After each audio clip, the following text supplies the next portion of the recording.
नमस्कार बच्चों, आपका स्वागत है वर्कशीट नंबर 37 में। आज कुछ अभ्यास प्रश्न दिए गए हैं यहाँ पर और आशा करती हूँ आपने इन प्रश्नों को किया होगा। चलो अब हम इसके उत्तर आपके साथ डिस्कस करते हैं। पहला प्रश्न है, कोण ए के लिए आधार, लंब व कर्ण का माप लिखिए। तो आप देख सकते हो ये कोण ए है। अगर हम इसको यहाँ थीटा दे दें वैल्यू, तो ये तुम्हारा हो जाएगा कर्ण या हाइपोटेन्यूज। ये तुम्हारा हो जाएगा आधार। तो पहले आपको आधार लिखना है, ये आधार आ गया। फिर लंब, ये इसका लंब हो जाएगा 3.3 और ये आपका हो जाएगा कर्ण का माप। तो अगला हो जाएगा 4.5 सेंटीमीटर। सबके पीछे सेंटीमीटर लगाना है। यहाँ पर सेंटीमीटर दिया है, सेंटीमीटर नहीं गिवन है, तो आप सिर्फ उनका माप लिख दीजिए। ठीक है। उसके बाद अगला प्रश्न है, अगर tan a 3/4 है तो sin a cos a निकालो। अब tan a 3/4 है तो tan क्या होता है आपका, ये 3/4 दिया है, तो ये तुम्हारा हुआ p/b यानी लंब बटा आधार। तो आप ये देखो कि अगर हमारे पास ये लंब है 3, आधार है 4, तो इसका कर्ण क्या निकलता है, 5 निकलता है। पाइथागोरस प्रमेय से हम देखते हैं 3 का वर्ग जमा 4 का वर्ग, तो ये तुम्हारा आ जाता है 9 जमा 16 25, और 25 का वर्गमूल निकालते हैं तो 5 आता है। ठीक है, तो उस हिसाब से इसका कर्ण निकल आया 5। अब sign A cos A, sign ए की वैल्यू देखिए क्या होती है। साइन ए आपका होता है p/h और कॉस ए होता है b/h। तो हमें इसको हल करना है। p की वैल्यू हुई 3/h की वैल्यू 5 और b यानी आधार 4 और h यानी कर्ण 5। अब इसको हल करोगे तो क्या आएगा, 3 × 4 12 और 5 × 5 25, 12/25 उत्तर आ गया। ठीक है, यह हल हो गया। अब हम देखते हैं तीसरा प्रश्न हमारा। तीसरे प्रश्न के अंदर x tan 45 sin 30 डिग्री अगर इसके बराबर है तो x का मान निकालना है। तो चलिए हम इसको हल करके देखते हैं। x tan 45 की वैल्यू कितनी होती है, tan 45 होता है 1 और sin 30 की वैल्यू होती है हाफ, आधा। cos 30 की वैल्यू होती है √3/2 और tan 30 की वैल्यू होती है 1/√3। यहाँ से इसको हल कर दो, इधर आ गया 1/2 राइट साइड पर, और यहाँ पे इनको सबको गुना करेंगे तो आएगा x/2। x गुना 1 गुना आधा तो x/2। अब इसको कंपेयर करोगे तो क्या आएगा तुम्हारा, x = 2/2, ये ऊपर चला जाता है तो 2/2 यानी x = 1। 1 आंसर है। ये आपका हो गया डी पार्ट में 1 आंसर। चौथा देखिए, sin² b = 2 sin b अगर सत्य है तो b का मान किसके बराबर होना चाहिए, इसके बराबर। और पांचवा है, अगर 5 tan² a - 5 sec² a + 1 है, इसका मान क्या होगा। तो पहले हम पांचवा प्रश्न करते हैं, उसके बाद हम चौथा प्रश्न करेंगे। ये पांचवा प्रश्न है। यहाँ पर आप देख रहे हो दोनों के पास 5 है, तो इस 5 को हम उभयनिष्ठ या कॉमन निकाल लेते हैं।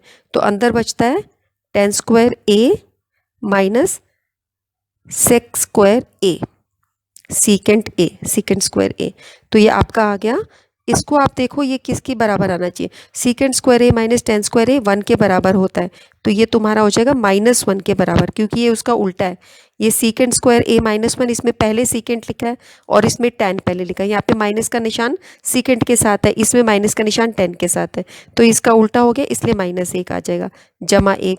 तो ये तुम्हारा हो जाएगा -5 जमा 1। और जब इसका उत्तर हम हल करते हैं, आपको पता है एक संख्या माइनस हो एक संख्या प्लस हो तो माइनस करते हैं, उत्तर पे इसका निशान आता है जो संख्या बड़ी होती है, तो -4 उत्तर आपका आ गया।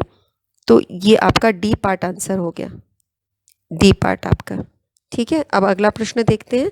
अगर sin² b 2 sin b के बराबर है तो किस मान पे ये वैल्यू ठीक होगी, 90 पे, 60 पे, 30 पे, 0 पे। तो अगर ये चीज़ें होती है हमारे पास तो आपको पता ही है, इसका मतलब होता है sin b लिख के उसका वर्ग, ऐसे लिखा जाता है। ठीक है, = 2 sin b, इस तरीके से होता है। तो अब मैं वैल्यू डाल देती हूँ 90 की। 90 की वैल्यू डालने का मतलब हुआ sin 90 का वर्ग बराबर 2 sin 90। ठीक है, और इधर मैं वैल्यू डाल देती हूँ 60 की। sin 60 का वर्ग बराबर हुआ 2 sin 60। चलो देखते, साइन 90 की वैल्यू क्या होती है, 1। 1 का वर्ग बराबर 2, 1। इस साइन 90 की वैल्यू 1 डाली, यानी 1 इक्वल टू 2। तो ये तो गलत है। अगले यहाँ देखिए साइन 60 की वैल्यू, साइन 60 की वैल्यू क्या होती है, √3/2 का वर्ग इधर आ जाएगा, और 2 इंटू √3/2, ये कट गया, और यहाँ पे √3 का वर्ग आ गया 3, 2 का वर्ग आ गया 4। तो ये तुम्हारा आ गया, ये भी गलत है। लेफ्ट हैंड साइड और राइट हैंड साइड बराबर नहीं आ रही। चलो अब हम साइन 30 की वैल्यू डाल के देखते हैं। तो साइन 30 का वर्ग बराबर 2 साइन 30। साइन 30 हुआ हाफ, हाफ का वर्ग बराबर 2 इंटू हाफ, ये कट गया, इधर आ गया 1/4 और इधर आ गया 1। तो ये भी आप देख रहे हो गलत आ रहा है। तो ये तीनों वैल्यूज हमारी रॉन्ग आई। अब हम इसको चेक करते हैं, किसके लिए, साइन 0 के लिए चेक करते हैं कि 0 पे ठीक आएगी वैल्यू।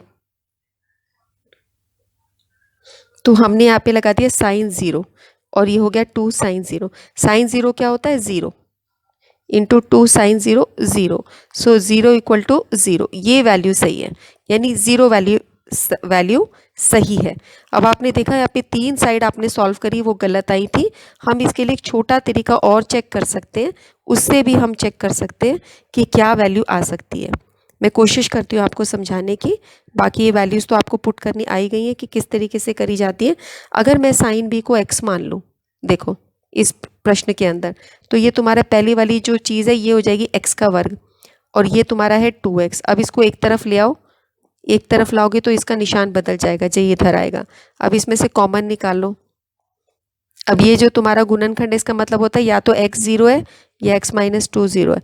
तो ये वाली वैल्यू का मतलब हुआ साइन b इक्वल टू 0। ठीक है, ये वाली वैल्यू आ गई। और इस वाली वैल्यू का मतलब है कि साइन b इक्वल टू 2, क्योंकि x इक्वल टू 2 निकल आएगा। ये वैल्यू हो नहीं सकती, साइन b का मान कभी 2 नहीं हो सकता। साइन की वैल्यू या तो -1 होती है, या 1 या इसके बीच में होती है। ठीक है, और उससे अधिक नहीं होती। इसको हम कक्षा 11वीं में पढ़ेंगे। तो आप देखते हो कि साइन b इक्वल टू 0 इसमें सेटिस्फाई करता है। ठीक है, अब अगले उस पर चलते हैं। क्वेश्चन नंबर 6 है, अगर y साइन 45 कॉस 45 इसके बराबर है तो y का मान निकालो। चलो इसे हल करते हैं। साइन 45 की वैल्यू क्या होती है बच्चों, साइन 45 की वैल्यू होती है 1/√2। कॉस 45 की वैल्यू क्या होती है, 1/√2। ठीक है, बराबर हुआ tan 45 का वर्ग। पहले tan 45 लिखेंगे, 1 का वर्ग, tan 45 की वैल्यू, फिर ये स्क्वायर है तो 2 आ गया इस पर। cos 30 लिख के फिर ऊपर स्क्वायर आएगा। cos 30 की वैल्यू क्या होती है, √3/2 और इसका स्क्वायर। ठीक है, ये वैल्यूज सारी आपको ध्यान से डालनी है। ये डाल दी हमने वैल्यूज, अब हम इसको सॉल्व करेंगे। तो ये तुम्हारा हुआ y इंटू 1 इंटू 1, √2 इंटू √2 हो गया 2। इस साइड हुआ 1 - 3/4, √3 का जो स्क्वायर है वो 3 आ गया, और 2 का जो स्क्वायर है वो आ गया 4। इस तरीके से करा। ठीक है, अब हम देख रहे हैं इस साइड में आपकी परिमेय संख्याएं भिन्न हैं, तो भिन्नों की जोड़ घटा करोगे तो ये तुम्हारा 4 - 3/4 आएगा। ये इसके साथ गुना हो जाता है, इसके हर हम समान बनाते हैं, तो उसको फिर हल करते हैं तो y/2 इक्वल टू 1/4 आता है। अब इसको हल करोगे तो 2 ऊपर चला जाएगा, यानी y इक्वल टू 2/4 हो गया, यानी y की वैल्यू हो गई 1/2। 1/2 वैल्यू कहाँ आ रही है, ये आ रही है इस जगह पर b, तो b आंसर हो गया। ठीक है, y/2 इक्वल टू 1/4। तो आप देख सकते हो 2 ऊपर चला जाएगा तो 2/4 हो गए, 1/2 वैल्यू आ जाएगी। Got it. अब प्रश्न नंबर 7 हम देखते हैं। प्रश्न नंबर 7 में साइन a की वैल्यू दी है तो कॉट a का मान निकालना है।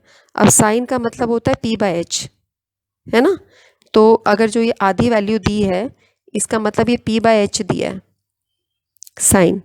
ठीक है, तो अगर मैं ऐसे एक समकोण बना दूं, p की जगह 1 लिख दूं और h की जगह 2 लिख दूं, तो ये मेरा आधार कैसे निकलता है, 2 का वर्ग माइनस 1 का वर्ग, और फिर ये वर्गमूल में होता है, यानी 4 - 1 यानी √3। ये √3 निकल गया। ठीक है, पाइथागोरस प्रमेय से आपने ये निकाल दिया। अब आपको निकालना क्या है, कॉट a निकालना है। तो कॉट a हमारा क्या होता है, कॉट निकालना होता है वो होता है b/p, आधार बटा लंब। तो b की वैल्यू यहाँ पे कितनी है, √3, और लंब की वैल्यू है 1। तो आप ये देख रहे हो c मान, ये करेक्ट आया। ठीक है, इन क्वेश्चंस को हमें फास्ट करना है, पूरा सॉल्व करके दिखाने की जरूरत नहीं होती। जब मल्टी चॉइस में क्वेश्चंस होते हैं ना, यहाँ पे आपको पूरा सॉल्व करके दिखाने की ज़रूरत नहीं होती है, फास्ट आपको समझ में आना चाहिए कि कैसे करा जा रहा है बस। अब यहाँ पे देखिए 8th क्वेश्चन में साइन बी इसी के जैसा क्वेश्चन है, तो ये a बटा बी का मतलब हुआ a तुम्हारा हुआ p और h तुम्हारा हुआ b, a बटा b, p बाय h। ठीक है, तो अगर मैं ऐसे ये बनाऊंगी तो ये p हुआ a और ये हुआ b। तो जब अब इसको हल करते हैं आधार को जैसे पीछे किया था, तो क्या होता है इसका वर्ग माइनस इसका वर्ग, तो बी स्क्वायर माइनस ए स्क्वायर, ये आ जाएगा ये आधार, नीचे ये आ जाएगा बी स्क्वायर माइनस ए स्क्वायर। अब आप निकाल दीजिए टेन थीटा। टेन थीटा क्या होता है p by B, tan theta की वैल्यू होती है p अपॉन बी। तो p हमारा कितना है a लंब, और आधार क्या है रूट बी वर्ग माइनस ए वर्ग। तो आप ये देख रहे हो ये सी पार्ट इसका आंसर है।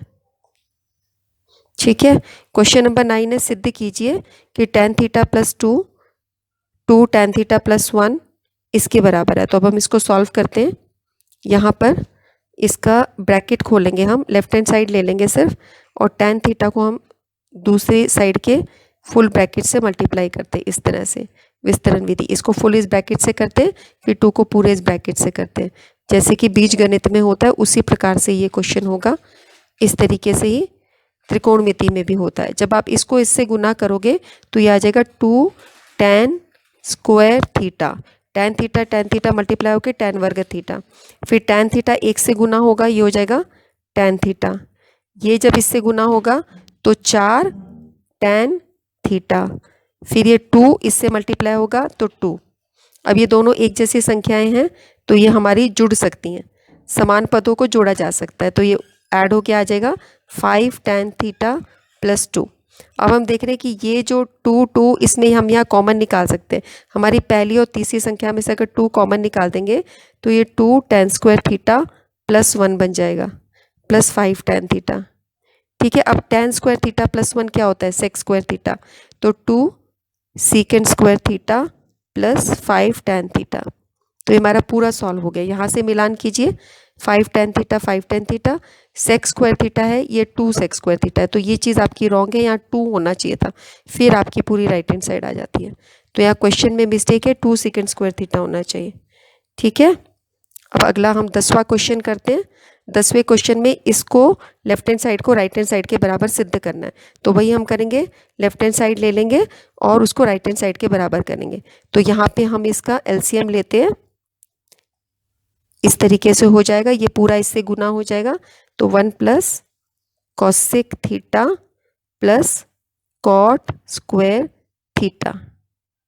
अब आपको पता है 1 प्लस कॉट स्क्वायर थीटा क्या होता है, कॉसेक स्क्वायर थीटा होता है। तो इस आइडेंटिटी को यूज़ करके इसको हमने cosec square theta plus cosec theta लिख दिया upon 1 plus cos theta, 1 plus cosec theta. अब इन दोनों पे कॉसेक थीटा है तो हम इसमें कॉमन निकाल सकते हैं, हम कॉमन निकाल लेते हैं कॉसेक थीटा को।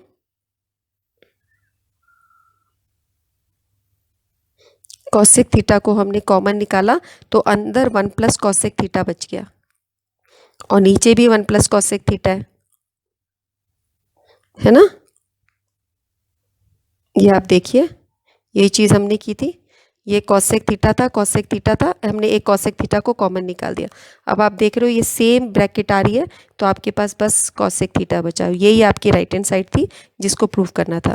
तो आप अपने क्वेश्चंस को मिलाइए इन आंसर्स से और बताओ कितने नंबर आए। एक क्वेश्चन को हम 1 नंबर करते हैं तो 10 में से कितने मार्क्स आए। अगर कम नंबर आ रहे हैं बच्चों तो तुम देखो, तुम्हारे कम से कम 8-9 नंबर ज़रूर होने चाहिए। इससे कम आ रहे हैं तो पिछली वर्कशीट्स को सबको देखो, ट्रिग्नोमेट्री की फिर से प्रैक्टिस करो। जब से 8-9 की रेंज में नहीं आ जाते ना, 8-9-10 नंबर आ रहे हैं तो ही सेटिस्फैक्ट्री है, नहीं तो फिर से वर्कशीट्स को रिवाइज करके इनकी प्रैक्टिस करनी है। ठीक है, सो आज की क्लास हम यहीं ओवर करते हैं, फिर मिलेंगे हम नेक्स्ट वर्कशीट में। Okay, bye bye.